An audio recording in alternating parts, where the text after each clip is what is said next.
اور جب آخرت کا وہ بڑا دن آئے گا تو یہ بڑی آگ پر پیش کیے جائیں گے۔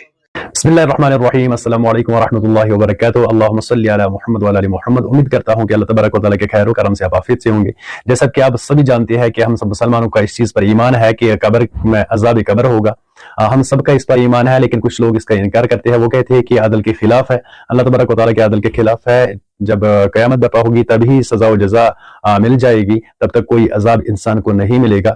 انجینئر محمد علی مرزا صاحب کے سامنے یہی سوال کیا گیا تو انہوں نے اس کا جواب کس طرح دیا ہے، اس ویڈیو میں دیکھتے ہیں۔ عذاب قبر کے اوپر ایک شخص دنیا سے چلا جاتا ہے، قبر میں جاتا ہے، منکر نکیر آتے ہیں، سوالات کا سلسلہ ہوتا ہے، تمام سننے والے اس کو یقیناً جانتے ہوں گے، اور اس کو بشارت مل گئی جنت کی یا جہنم کی۔ تو سر یہ جو قیامت ہے، اب جو قبر کا عذاب ہے، اس کے آغاز ہونے کے پیرامیٹرز پھر کیا ہیں کہ ایک شخص کا تو ابھی ڈیفائن ہی نہیں ہوا، مطلب میں نے کیا گناہ کیے، میرا حساب ہونا ہے یوم الحساب پہ، تو بغیر حساب اگر میرے اوپر یا کسی بھی انسان کے اوپر جب عذاب شروع ہو جائے گا مرنے کے بعد، تو اس کی بنیاد کیا ہے پھر؟ جی اس کی بنیاد یہ ہے، آپ اس ڈاکٹرن کو سمجھیں۔ بیسیکلی جو لوگ منکرین عذاب قبر ہیں نا، پہلی بات ہے کہ امت کی مین سٹریم کا کوئی بھی مکتبہ فکر عذاب قبر کا منکر نہیں ہے، یہ تو آپ کلیئر کر لیں، سنی ہو یا شیعہ ہو یا ان کے جتنے بڑے بڑے اسکول آف تھاٹ ہیں، حنفی، شافعی، مالکی، حنبلی، اثنا عشری، سب کے سب عذاب قبر کو مانتے ہیں۔ اور یہ عذاب قبر کا لفظ جو ہم عموم کے لیے استعمال کرتے ہیں، بیسیکلی عذاب برزخ ہے، ان سین بیریئر۔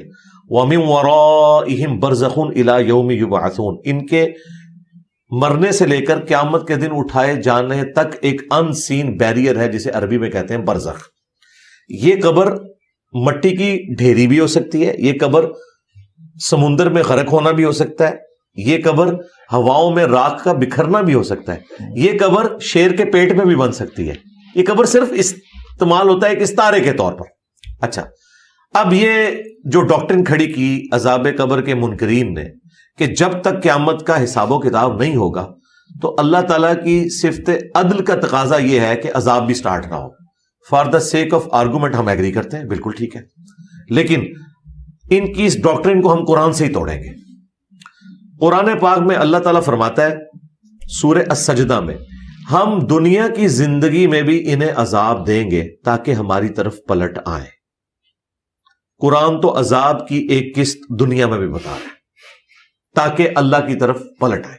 اس کو تو کوئی کہہ سکتا ہے کہ یہ تو موت سے پہلے پہلے ہے، ایک الارم دینے کے لیے، بالکل ایگری کیا۔ آگے چلیں، قرآن پاک میں اللہ تعالیٰ نے سورۃ الانعام میں، سورہ النساء میں اور کئی سورتوں میں کہا ہے کہ جب گناہگار لوگوں کی موت کا وقت قریب آتا ہے تو فرشتے ان کے منہ اور پیٹھوں پہ ہتھوڑے مارتے ہیں اور کہتے ہیں نکالو اپنی جانیں اور آؤ اب اس طرف۔ ہم یہ کہتے ہیں کہ موت کے وقت تو اب اس نے کوئی اپنی اصلاح تو نہیں کرنی، اس کی روح نکالی جا رہی ہے ہتھوڑے مار مار کے، یہ قرآن کے الفاظ ہیں، پیٹھ پہ بھی اور منہ پہ بھی۔ قیامت کا دن کا بھی حساب ہوا نہیں ہے، پہلے تھوڑے یہ توڑے یقیناً ان کو پڑھ رہے ہیں جن کا الٹیمیٹلی اللہ کو پتا ہے کہ ان کا الٹیمیٹ انجام قیامت والے دن کیا ہونا ہے۔ لہذا اللہ کی طرف سے جو عذاب ہے اس کی یہ قسطیں ہیں، اس کی پہلی قسط اگر کوئی ہے نا اس اعتبار سے، وہ ہے موت کے وقت جو پیٹھ پہ اور چہروں کے اوپر ہتھوڑے مارے جاتے ہیں۔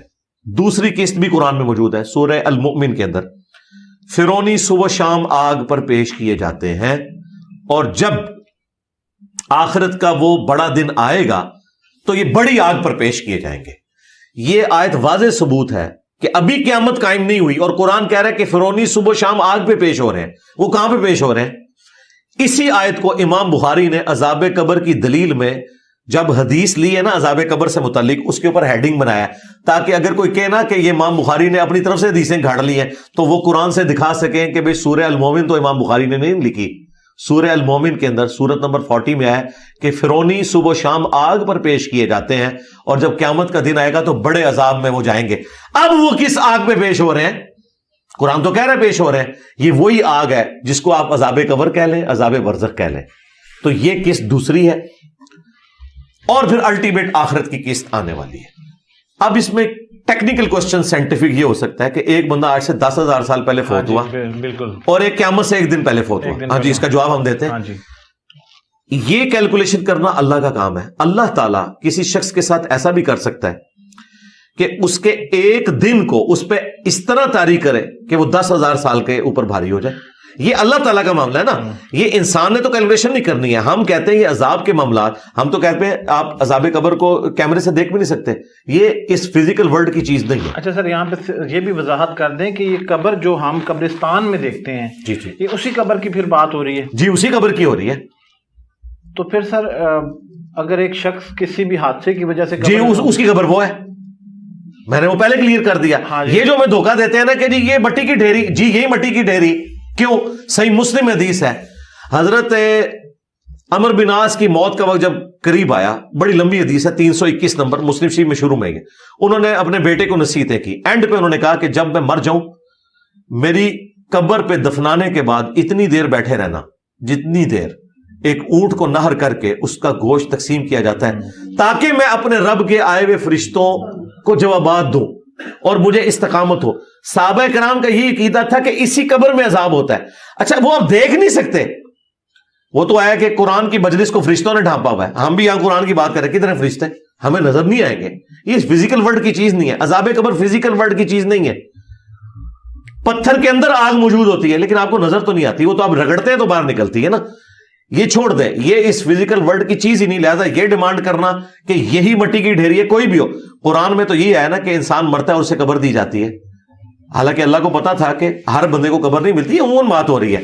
اسی طریقے سے صحابہ کرام علیہم رضوان تابعین کو رومن امپائر کی بیٹل فیلڈز میں آگ کے کڑاؤں کے اندر جلایا گیا, وہ روسٹ ہو گئے ہیں, ان کے لیے وہی قبر بن گئی ہے. یہ تو اللہ تعالیٰ کا معاملہ ہے. اچھا پھر سورہ توبہ میں اے نبی علیہ السلام, آندہ کے بعد مستقبل میں آپ نے نہ تو کسی منافق کا جنازہ پڑھنا ہے اور نہ اس کی قبر پہ جا کے کھڑے ہونا ہے. تو یہ جو قبر والا معاملہ چل رہا ہے, اللہ تعالیٰ نے اسے بڑی امپورٹنٹ